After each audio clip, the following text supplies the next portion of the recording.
garant de l'indépendance, de l'unité nationale et de l'intégrité territoriale, je réitère mon engagement constitutionnel de défendre la patrie jusqu'au sacrifice suprême. Voilà. En tout cas, Nzambe abate la bino, apambola bino, bato bozuli bako ya kolandanga so boza ba congolais et que boza ko lingala n'importe quel pays où se retrouver au monika ngai boye.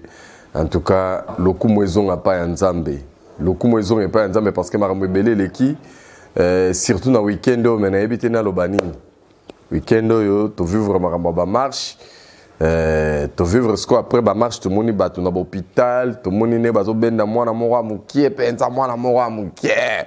La police en tout cas a condamné fort, sincèrement a condamné tout ce qui est comme bavure policière n'a condamné en haut, mais en même temps on a condamné la police n'a condamné ce que soit des opposants donc boboy koto sa itinéraire kaka po bo ça l'affrontement dans la police ce qui n'est pas bon mais et donc on a CPLT ezali après mission na moni ba confrère na misato mi balé ba koma lelo ba député mon quoi za la giona baza ba communicateur dans l'ensemble ya Moïse Katumbi na bandina lui France Kouzike ça Mike Mukebai et puis Daniel Saf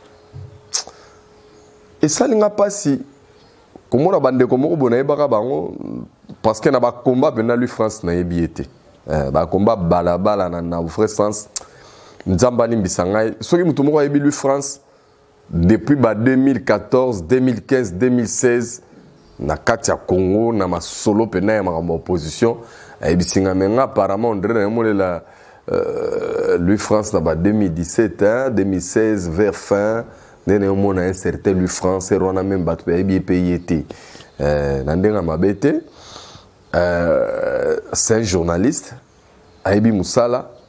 Am taba débordement, am taba dérapage, tout simplement parce que il voulait que Martin Fayulu, président de la République, Simbate, a comment na haine moko viscérale envers Félix Tshisekedi et tout ce qu'on a monaki na Olive Lembe na Turquie, azolia ce qu'on a sani à Olive Lembe, azolia na sani à Moïse Katumbi, alia na sani à Joseph Kabila, juste un rapport na azana haine na particulier. Na Félix. Mais on a salut France boy. Lui France Kanissa. Mais quand on sait la moi rétrospective. Tangu élection Félix Abimi président na Daniel Saf na Mike Mukebai, oui que bozala gina bango kuna. Mais il y a un temps oyo Daniel Saf akimaka baninga a reminete na côté abato PPRD.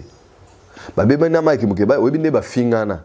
Mike Mukebai mtawa ebisa soke Daniel Saf akana mwasi moko akoko. Mike Mukebai mtawa akiko ebisa soke Daniel Saf amelaka diamba banda tongo tipo ko amelaka ya makasi feza makasi ta omelati. Atchaka ba mama na badringi batutu ba yebaye. Biloko na tokela et pas Mike Mukebai. Donc, n'a évité, bon, on a rendu biso bazoba parce que c'est comme la même histoire qui se répète les cas entre Joseph Kabila et Moïse Katumbi. Bato Moïse Katumbi, vous savez combien Joseph Kabila a congolais était Ayaka Congo n'a passeport tanzanien. Ayaka passeport à Bazaïroate. Bato paye à Joseph Kabila, vous savez combien Moïse Katumbi a étranger, a italien, a la nationalité belé Bango. Ndenge les deux personnes au Vanagena Bango na Messawana le Lobomi Siko Goulakisa Biso Ndenge Baza uni. Mike Mukebai na Daniel Saf Oyo. Daniel Saf combien Mike c'était fainéant, ça sont qui le bogo, so Ndenge. Donc ils se sont dit des choses. Mais subitement aux yeux Bango na bar place Bazaki comme la Massanga. Oui, na bango na memibino boye. Mike a été tabassé. Bolakisi biso ta livimba mon côté, bolakisi biso ta pota mon côté. Roi bomo na biso bazoba na bino. Bobani ko vilipande Tshisekedi, bolakisi ko Tshisekedi plus mauvais que les Mobutu, que les Kamuse, que les Joseph Kabila Tshisekedi. Bolakisi na battu. Mike a dépiécé. Mike yemoko amilo amitié yemoko muluba oyo amonike tribalisme eza mingi na assemblée provinciale. Bachaka bakasaye ya un étranger. Yema ki mukeba ya za Rwanda zo la kisiko biso ba Congolais ndenge nini pouvoir oza ba kasayen po bolinga ye mingi na ensemble bino mamo bo profiter comme discours à Baluba. Alors Daniel Safake na on loin ya lobi Baluba. Mais moi je suis venu vous dire une vérité.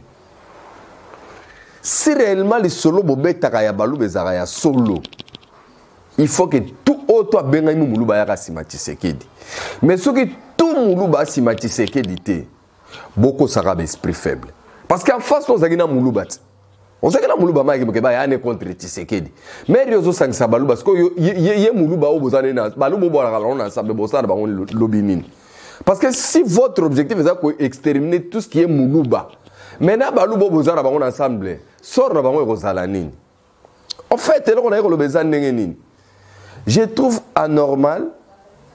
Biso toza kolakisana mokili ke ennemi na biso comme ezali rwandais. Ezaba rwandais banyamulenge bato ba infiltrer biso. Baza ko déstabiliser biso, bazali ko luka biso. Vraiment mboka o ekoya ekoma ya bango ba infiltrer biso na ba domaine sur ba parti politique, mais parti politique on a mona penda ke banyarwanda, ba Burundi, ba étranger belé batonde zande ensemble. Parce que degré na zomona Daniel Safwa lamukina discours ya haine contre Baluba kaka ndenge na monaka période dans la muka na meeting ya sika ya Martin Fayulu tanga zaka ko kende na Sainte-Thérèse ko vilipande Baluba boma Muluba o na monaka babeba na Jean-Jacques Mamba po aka Muluba salaka escopasi.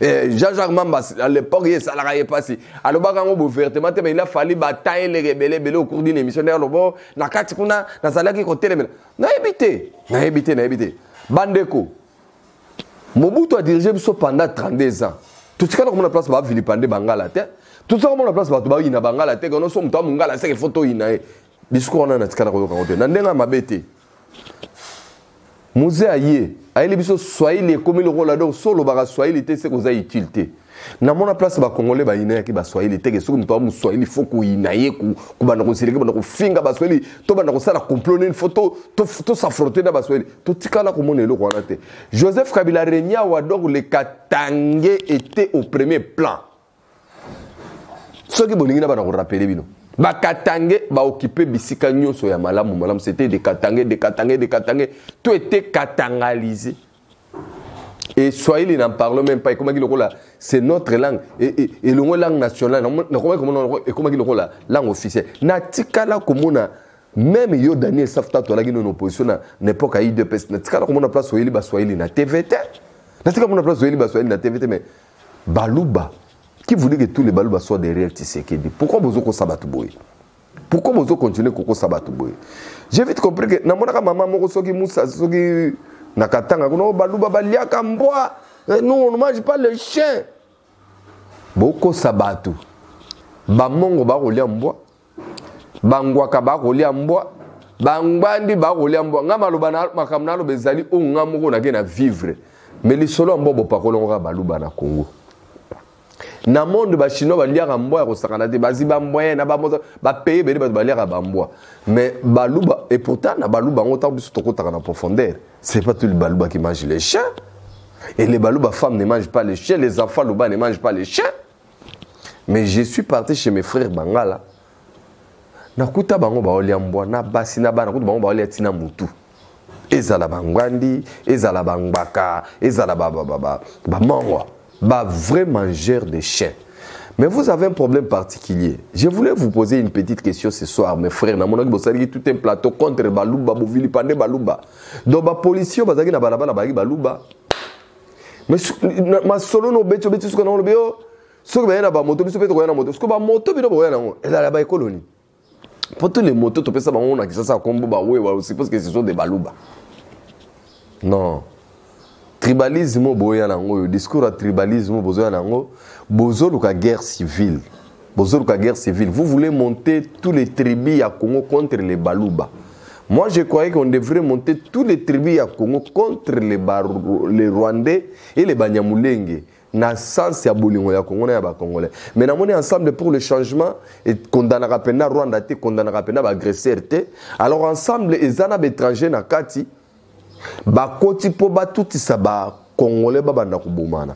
Et c'est un plaisir pour vous ndenge tout monde lelo bateke basimbeleni machette contre Bayaka. Bolingi lobi nango na Kinshasa déjà tout monde akangoti. Bano babundaka kuluna parce que kuluna balaka baluba te kuluna ya culture ba Rwandais ba yela kibiso. Bubeti yango lisolote. Na moni mno boke ponaka ka force du progrès. Bu polika force du progrès, de force du progrès peka baluba. En force du progrès to bana machette. Donc batu bayaka na machette na Congo ezaki force du progrès, eza IDPS mto même culture à machette. So les là comprend discours bino bozaka kotsa na mito batu. Apologie à tribalisme bo sala. Na ebite eza po mema biso wapi. Entre biso na bino bolingi vraiment mema biso ti wapi. Daniel Saf na Mike Mukebai. Boza sur ce que les populations se soulever contre Baluba. Alors Moïse Katumbi na comme président ce que pour diriger. Ah, ndeko na ngai. Daniel Saf nga lingaka o makasi mon ami Socrate. Mais ba billet vert, mais bozala ka ba député na ebite. Ba mbongo bozo na salaire ki député. Bo renoncer on a bo banozwa mbongo Moïse Katumbi pona ndimaka ya Moïse Katumbi mutu eleki po bo bomele nzoto boye. Ngai na lobi na bino boye.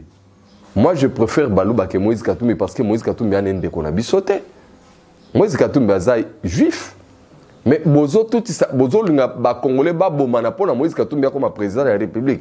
Bo tout ça Baluba na bikolo mususu pour Moïse Katumbi comme président de la République. Est-ce que vous avez réfléchi?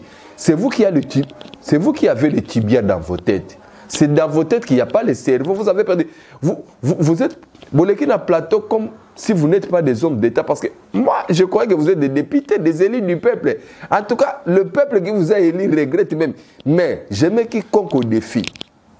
Ce qui est l'élection, c'est la mission Mbaloyo. Mike Mukebai na Daniel Saf Bubimba député na Kinshasa ou na Congo Oyo. C'est que le peuple est aveugle, c'est que le peuple est sourd. Si on aura des députés, parce que niveau Bokiti biso na Congo Botokiti trop bas. Quand on aura des apports à honneur.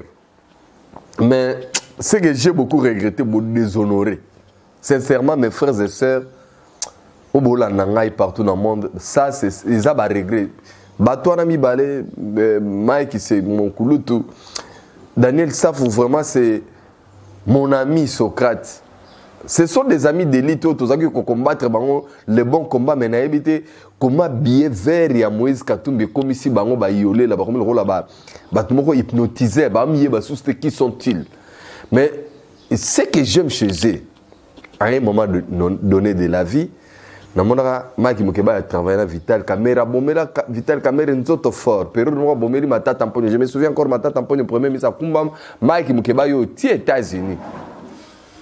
Je me souviens encore, il était pour Maki Mukeba et pour nani mata tamponio. Lelo namoni Maki Mukeba derrière Moïse Katumbi. Maki Mukeba ndenge bomona kana azalaka pena na kati ya RCD Goma parce que ça biloko musu photo rêver ça ngolelo Mike Mukeba ya pena avanda trona Kigali c'est un pro Rwanda ya Sakanate. Donc moi je suis pas surpris et étonné que na kotika la komona pena Mike Mukeba na Daniel Safouté baza ko condamner Kagame na agression rwandaise ba osala ngote parce que le fait que Moïse Katumbi azana parce que Moïse Katumbi c'était pion favorable aux occidentaux, il y a ba Rwandais, il y a Kagame, il y a ba Mo Ibrahim pour nous déstabiliser Congo, banda pour déstabiliser Congo depuis la nuit d'état. La fois passée, vous observez Moïse Katumbi. Il était avec Joseph Kabila, travaillait na état moni Joseph Kabila comme qui na suka bu akimiye. Alors l'acception que Moïse Joseph Kabila za mabe a dirigé mabe a sala mabe. Aya côté na union sacrée. Era monika ka tokomina 2023 atindi batone ba démissionner o lutundu la boyi na ina moyindo nzaki ba boudeye pour ba yebi système na e. Maintenant son souci c'est déstabiliser le Congo tout entier. Moïse Katumbi tango laki gouverneur à Katanga abimisaka circulaire moko komaki ke poko tana Katanga faut senga visa. Donc c'est quelqu'un que vous ne pouvez pas donner l'attention. Maintenant yebi ke batu mususu po ina noti sekedi tie pour Mais vous avez baboké, tu bazala ba outulate. Parce que vous menez le même combat. Prenez-les aussi, hein. Bo sala barele. Bo sala pena barele. Bo sangana pena bo ebele. Boko tsaba mobondo togi balamuki na bandundu. Boko tsaba M23. Boko tsaba tous les coulons na barana Kinshasa. Bozo ba résistant. Bozo tous ces groupes armés. Où ils à est. Bo sangana na bango nyonso. Et puis boya bo soulever Kinshasa. Comme ça bozo pouvoir. En fait, bon, mais la biso sikoyo qui est na kimia na bomengo na bolingo. Bande konanga. Apparemment, nous avons un bino botanga, mais lelo, je confirme ce que j'ai toujours dit que si vous voyez un Congolais qui a beaucoup étudié, dans sa tête, il n'y a que des théories, il n'y a pas les pratiques. Parce que n'a pas propos, n'a bino tout n'a tika na place bolo bela développement té. Boza kolo bela développement té bino tout bolo bela kaka division. Bo diviser ba Congolais, bo kabola ba Congolais, bo panza ba Congolais, bo ina ba Congolais ba comme le roi biloko pamba. C'est ça votre mode opérandi. Na regretter nango makasi mes frères et sœurs. O bola nangai na comportement ya ba confrère nangai misat oyo ba ko vendre la baluba. Moko na kati na ba moko pa muluba. Moko aza mukongo, moko aza ndeko nanga bandundu. Maintenant je me pose une question. Ce que Moïse Katumbi a commis président de la République, c'est que le balouba pays, parce que Moïse est congolais, il y a comme président congolais. Au détriment, il y a ba tribu moko parce que tribu au bidon tout boy vendre là na tribu, il y a balouba. Et balouba bouini bango tout simplement pas kapoti c'est que dans président de la République, on est le bidon bouini balouba. Mais bobanda ko ina balouba banda kala, ça qui tu sais que dans la président sous le père. Oui, il y a balouba. Mais qui vous dit que les balouba scène eux-mêmes. Nana epsi que baluba soki ngai discours bolo baluba ba solidaire nga raconte yango. Etienne Tshisekedi a été plus combattu par ses propres frères Luba. Boyebi di konda wa lumanisha. Boyebi ngalula panajila. Boyebi fait docteur Ngandou Kabeya. Wana ba Kabeya mupompa. Bino boyebi ba wana otangela bino baluba o ba combattre Tshisekedi. Ba maître Mutombo baka Fonsenda bino boyebi ba Izaki baluba suba kabila awa bomona te ba Filemon Mukendi ba Francis Kalombo ba Ngoyi Kasange ba Claude Machal mais ba baluba ba combattre ba baluba il a cité lui-même Mike Mukebai qui vous dit que tous les baluba si on est Félix Aza président de la République soki bokei na Mbujimai bokei na Kananga bokei na Bachikapa bokei bisika na nso baluba babonga bango babongi koleka ba congolais nso basaleli bango lokoni nango malonga o bango bakoleka ba congolais nso tout ça na bino na Kinshasa courant soki katani etika la kana banda kwa baluba mai soki kei etika la kana banda kwa baluba hôpital ka eza hôpital musu batonga ka baluba mutu bakenda ka bango nteka baluba mutu bakenda ka lokola pouvoir eza ya Tshisekedi mutu za muluba mutu na pouvoir privilège ni baluba bakongo ba Kinshasa parce que so baluba bagi na privilège nanga mona te ba même Mike Mukeba ne ba mebagi bon na ba police ba tala ka ba oh muluba to simba été. Moi ce que je voulais dire c'est quoi? Moi je vous exhorte boté ya ba congolais bolingo ya congolais ya ba congolais botika masolo ya ba tribu na tribalisme ya composer ba tribu oyo contre ba tribu au moment ba za ba congolais. Le vrai discours to linga ki to véhiculer biso nyonso dans l'ensemble ezali ke na kati ya ba congolais toza na tribu moko tokoki ko dénigrer te toza na tribu moko te tokoki ko bebisa lokumu nango te parce que ce sont nos frères congolais et toza kaka na infiltré mibale ezali banyamulenge depuis la nuit d'état vous pouvez aller vérifier ce ne sont pas des congolais et parlent le Kinyarwanda au Congo on ne parle pas le Kinyarwanda ce n'est pas notre langue et deuxième ezali ba juif o baliba ko ba congolais nanko voilà bato biso to photo sangana to zala liloba moko contre bango et no biso ba congolais to fani boina bona table mso abeng et alors donc et alors nga vena donc na face ande ko nga moko mukongo na finga ba Congo ye mukongo na ba ndiko finga ba ndeko ne ba Congo ah même pardon na ndenga mabete parce que au départ on est fier de ce qu'on est peu importe faut pas prendre les individualités qu'on généralise comme on la makamoko normal. Moi je suis désolé. Nana Sarabino ba Congolo ba Hollande ngai partout dans le monde que vous serez surpris avec ce que je vais vous dire. c'est vérifiable net. Na ba parti politique nyonso ezaka na Congo, Moulou Bazalaka. Je vous dis la vérité. Donc, soko kei, même pas na bango ensemble wana Balouba Bazali.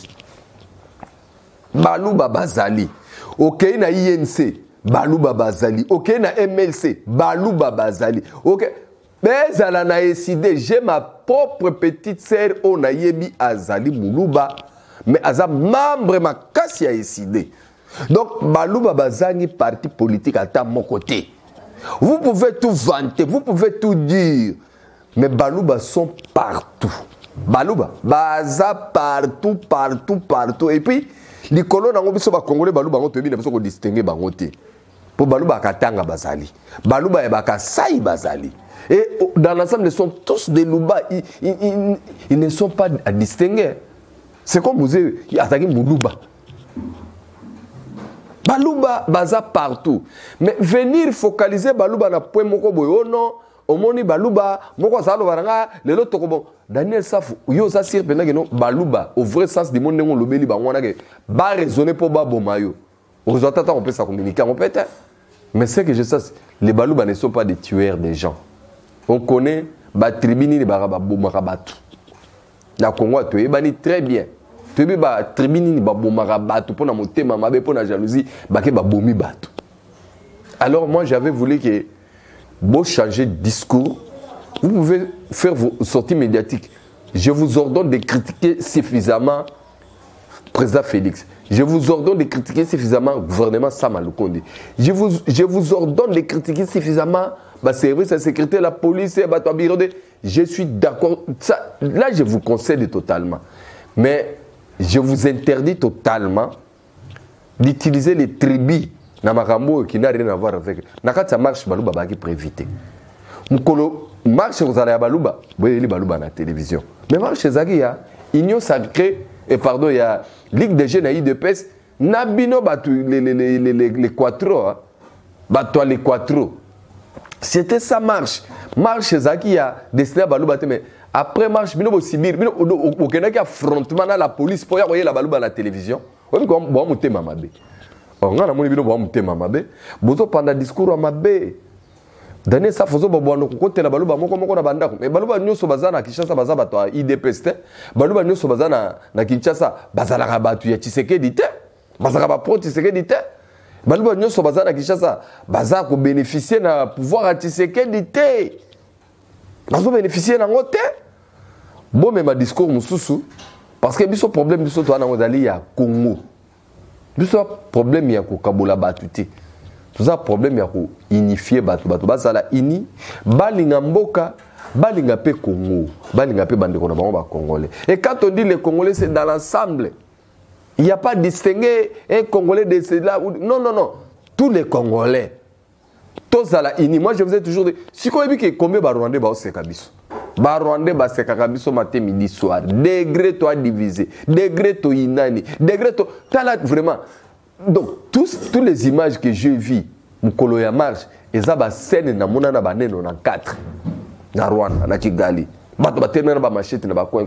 Ce n'est pas si moi qui côté. Ça, je vous dis, bozolu ke loko yo, tango ko banda boko aussi ça ngote. Et le robino mi balé bo lukawana, boko aussi ça anate. En tout cas, il y a eu une période où le président a boyi makambo incitation à la haine. Makambo tribalisme, que ça l'apologie n'a pas suffisamment. Mais progrès général, c'est saisir Nabatouana. Ça quand même au-dessus de la loi. Comment il peut, des députés de surcroît, un député provincial et un député national, inciter la population à haine tribale vraiment. Vous trouvez ça normal? Même les gens qui sont derrière cette histoire. Quand est-ce que l'ensemble va condamner ça? Ah non. Maintenant, moi là, je sens mal, c'est que Moïse Katumbi, Mundele, Ndundu, étranger. Mais les Congolais, ils ont boumana pour naïe, ils ont s'entretuer, ils ont s'opposer pour naïe. Ah, quelque part, je trouve que les gens n'aiment pas les gens. J'ai bien Piana, merci. Oulobakino ya solo. Je ne suis pas content avec les comportements de mes 3 frères. Donc, lui, France Kouzike, ça, plateau na mon la radio 1000 collines. Franchement, ozo relayer discours moko boye des communications aux recteur formateur ba communicateur nde yango na communication yango na ya composer ba congolais ba bomana et tu vas trouver ta haine sur Félix ta haine lui François Zagembo communicateur Martin Fayulu nga zo vérité désir et comme c'est fondé sur la haine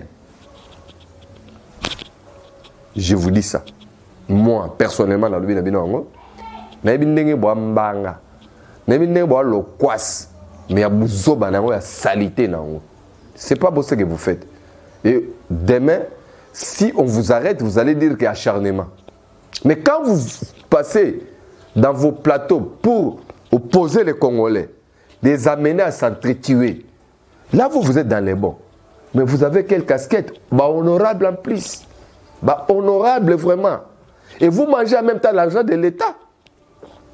On a besoin de ça, Congolais, que bino bolia ramon à l'État. C'est ça que je trouve aberrant. Donc bino bozolia bon à l'État, mais bozolia quand la TV bola que ça net bino bo souffrir et pourtant bino bo souffrir d'abord bolia double. Bon on a double sim. Donc bolia à l'État, bolia à Moïse Katumbi. Vous êtes des malins. Batu baye barande bino mi baleti. Bozana ben constance moko na niveau moko incroyable. Si les gens vous connaissez très bien, tel que moi je vous connais, bah tu vas couper ça bien ta litoïté. Bah tu vas couper ça bien ta litoïté. Bah tu vas couper ça bien ta litoïté. Moi si je vois 3 baluba, je dis bien, na ba poste songolo, je ne le verrai pas comme les baluba. Je verrai leurs compétences. Parce que tu vois ça là amalgame sous. Or il y a un problème de compétences. Si ailleurs, on le bien groupe parlementaire dans l'Assemblée provinciale, Baponaki, Peter Kazadi. Maintenant, je me dis, yo linga ba ponana. Yo zaramta IDPS parce que Peter Kazadi représentait groupe parlementaire ya IDPS. Ko yo Mike Mukeba yo zakano muta IDPS. Ce ko linga ki ba ponana ni d'après toi. Si les élus eux-mêmes ont trouvé que biso toponi mutu tel, où est le problème? Où est le mal bandeko? Mais il y a un problème, il y a compréhension. Comment yo moi ce que j'aime chez vous est ça que vous profitez de l'ignorance, ça va te bénéficier pour vous vilipender, c'est là où je regrette beaucoup. Et beaucoup de gens n'ont pas l'état vérifié. Bon, c'est bien. Il y a beaucoup de gens qui ont trouvé que les discours qui tournent. Peu importe. Mais moi, je m'insurge totalement. J'ai dit aux Congolais, au Bayo Kinga na minute, que Nzambe ndeko place au Vandi. En tout cas, ceux qui ndeko na za Congolais lingai. En tout cas, linga ndeko no Congolais. Linga mboka no Congo.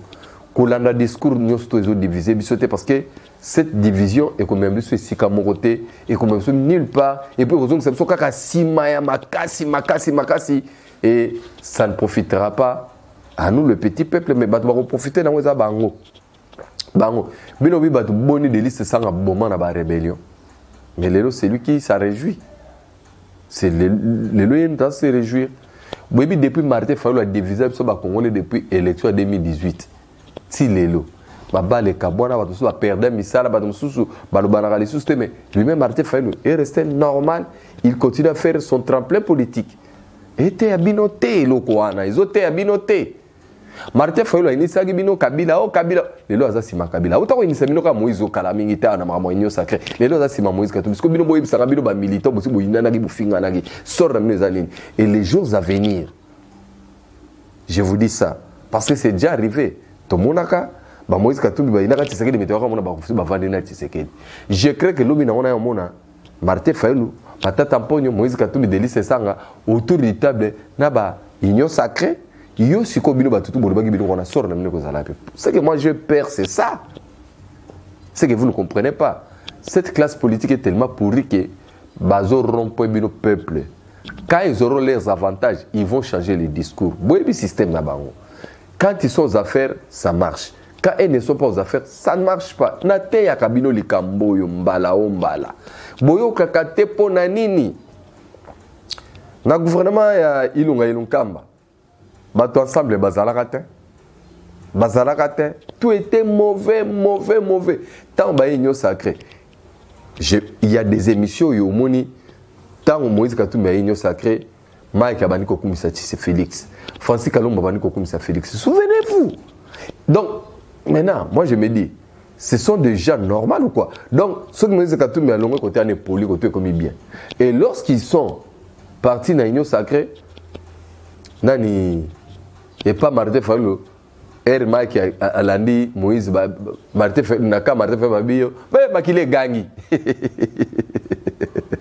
Souvenez-vous encore les lots dans mon tour de l'Isanga Bonganga mtambo la sabango qui boit faible mais à un moment donné l'Isanga Bonganga tant on zalaki na gouvernement il y a Chibala na début mandat il y a Félix azaki ko honorer Félix mais tant que l'Isanga Bonganga balongoli aka rejoindre Martin Fayulu mtaganyaki yende président eli babé mani l'Isanga Bonganga ye azonga epsibino ngeno lokola tobundaka pona opposa muninga opposa zala na pouvoir egeza Félix en tout cas ngai na kobi nanga sima na ye est-ce que nyoso bango basala kawana est-ce que bino pe bomona kobi ezaka ka botala ngoka lokola film ele kabino na TV pourtant ce sont nos vies qui en dépend. Mes frères et sœurs, réveillez-vous. Moi je suis venu juste vous réveiller. Le reste je m'en fous mais moi j'avais voulu que l'État tire un peu complaisance, ceux qui battent Babouki Mibeko. Alandela Bango et tout ça, au-dessus de la loi, il peut venir inciter les gens à la haine, créer un tribalisme, un TV, dire n'importe quoi. Et le binango, bazongi na ba plateau TV, babandi ko lobalo babo. Non, non, non, non. Il faut qu'on éduque bateau parce que ceux qui impunité zo les cas, bango bazo zo mutu makase le binango, bateau bano bomana na kisa bateau bango côté na bateau na bandaku, les koloka ka ke botika ke le ko mo na légèreté. Oyebi moto à limite et ça va moto mukeme ko tumba ka mobimba baloba. Donc eloko mo bino mon simple. Bozo on va mesure moko préventive té à la longue ça va coûter cher à bateau belé. Bon on va ça même bateau ba ya Congo pendant que Congo mikolo yo ezolinga vraiment fungwama. Et comme eloko malamu na miso bat mais voilà encore les gens qui avaient géré autrefois que tout ça la nyoso pour tout déstabiliser pouvoir et à Félix et tout le monde a ba œuvre tout le monde ba milice armée ba côté biso ti n'importe à Kinshasa vous vous imaginez et c'est pour quel objectif c'est pour déstabiliser les pouvoirs ba nelo comme souste bango makama ba rébellion makama ba agression tali nango bango te soué na bango tout ba rwandais ba zo na bango mboka à travers M23 ba diriger biso ndenga fidèle diriger biso ndenga CD Goma diriger biso na ba Robert Romeli Mbale Belé ministre ya ko diviser ko démembrer biso de tokoma boy. Vous savez ce qui nous écoute maintenant, ce qui nous coûte maintenant avec makambo ya 26 provinces. Mais il y a des conflits ça et là, na chefferie, na coutume, na ethnie, ça vient d'où? À partir de démembrement, à partir de ma division. Mambozo na bandu Kinshasa, c'est quoi? Il y a un problème à Mabélé. Bato batekelani Mabélé, oh, il y a biso bango teb, bitumbe bimi. Et d'où fait ça? Toujours biloko Roubero balona. Et on eu le temps de réfléchir parce que quoi puis abato ezali qui tous à la diviser suffisamment. Et viennent prendre nos terres petit à petit. Bokomona, basi bakoti na Bakongo, basi bavaire na Kasai bazali, na Bandundu bazali, na Ese bazali. Et bango ba ebelo ko ba osala. Biso ne te ebelo ko to sala te parce que biso to mema. Il suffit mon payer toke, to miyebite. Mo bon moment na wa to na biso bazoba mipiko po les gens normaux devant une situation doivent y réfléchir et puis voir comment s'orienter. Mais ce qui n'est pas le cas chez nous, biso pela to mema na nenga buzoba. Junior Kassongo depuis les États-Unis n'a pas son mot de docteur cardiologue. Bonne chance à toi. Merci na papa Maurice Toko depuis les États-Unis n'engolanda kingai. Merci na vie na ngai tumbakolesha. Ya bato maman Laurence depuis Allemagne. Merci na Kiki Kezong ya maman Bibiane BBC depuis Luxembourg. Jean-Jacques Kabongo na bosani yote. Na bosani peyote Marie-Paul depuis Bela. Bosé Belé. Pire petit na Viki Mutombo. Na bosani yote Kenzo Mukendi depuis Cape Town avec David Kachale consort. Grégoire Congolais à Brazzaville depuis Pointe-Noire Yolanda Kanga Makasi avec petit nanga Adrien Mobate cadeau et ça la Kanga plaisir. Biyumbu merci na yo. Merci na Mike papa na remonte. Merci na réflexion maintenant papi Kelly ngai na romona bino mbala o ezoya mais c'est que je vais ezali que ba congolais bola ta conscience ba congolais bo memamate bota la film e bandi oyo bango baka na premier épisode mais bande kwa IDPS balita pendant 32 ans na félicité jeunesse à IDPS à travers président Amisi Makutano leader Jekobeya en tout cas bolakisi les quattro ke bino nde ba leader ou boko sala face na bango et ba Augustin Kabuya baza au-dessus de la mêlée et à niveau na bango to ba bana mo bazaka ya diembe la parti sekedi mutu na kolongola na ikiro ezaka matata mponyo na mona parti sekedi te sincèrement mais les trois Moïse Katumbi Delice Sanga Martin Fayulu bao ba yebi bino tende c'est bon bino tout bozaki ko ya simati sekedi kaka boy Etienne bino trois ba bébé titika boy bana mike soki bato bamona bino bato minene ya omoni mutu ayebi bino kolega Félix azate na bato nyonso bayoka bino Félix ayebi bino tout très bien et il ne sera pas faire pour arotikate et que nebongo azad dans les boys. Félix est en train de réfléchir comment développer la RDC, mais vous êtes en train de réfléchir comment dénigrer la RDC, régresser la RDC, kozongi sango lisusu na libulu ya munene ya makasi. Mais Dieu va vous confondre. On a loba kité. Kanga liloba nanga lelo. Dieu va vous confondre parce que bozobundi samuto yenzamba rétablir et ça vous apprendra. Nzambe alikolo batela bino bobosa na bolingo ya Kongo na ya ba Congolais te toujours évangile. Soko monité konimate. Biou na sisi merci bye bye.